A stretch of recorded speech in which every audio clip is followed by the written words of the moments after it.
స్వామి నమస్తే స్వామి. నమస్తే స్వామి, చెప్పండి.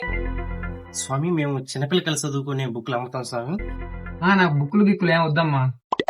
స్వామి నేను చెప్పేది వినండి స్వామి. ఈ బుక్లు చదివితే మీ పిల్లకాయలు కలెక్టర్ అవుతారు, పోలీస్ అవుతారు, డాక్టర్ అవుతారు, ఇంజనీర్ అవుతారు, ప్రతి ఒక్కటి అవుతారు స్వామి. ఆఖరికి సైంటిస్ట్ అయ్యి ఇస్రోకి రాకెట్లు కూడా పంపిస్తారు స్వామి. మీకు ఒక తెలుసా, మన అబ్దుల్ కలాం మన ప్రెసిడెంట్ ఇదే చదివారు స్వామి. ఈ బుక్ చదివారు. మా నరేంద్ర మోడీ ఆయన ఈ బుక్ చదివారు. అందుకే వాళ్ళు దేశం ప్రధానమంత్రి అయ్యారు. మీ కొడుకులు ప్రధానమంత్రి అవ్వాలనుకుంటారా? ఈ బుక్ కొనుక్కోండి స్వామి. చూశారనుకో నా కొడకరే, నీకు పిల్లను కూడా ఇవ్వరారే ఎవరు. ఆ బుక్కులు గిక్కులు ఏం వద్దమ్మా, నా కొడుకు పెద్దోడు. అవునా స్వామి, మీ కొడుకు ఏం చేస్తుంటారు స్వామి? నీలాగే నా కొడుకు చిన్నప్పుడు ఒక వ్యక్తి వచ్చి, సార్ ఈ బుక్ కొనండి సార్, మీ కొడుకు డాక్టర్ కలెక్టర్ అవుతాడని చెప్పాడు.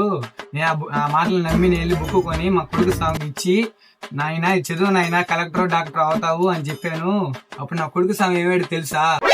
సార్ చెప్పండి సార్, మీ కొడుకు ఏమయ్యారు? ఇలాంటి బుక్కులు చదివా నా కొడుకు లాస్ట్ ని ఇలా బుక్కులు అమ్ముకున్నాడు రా బస్టుడా.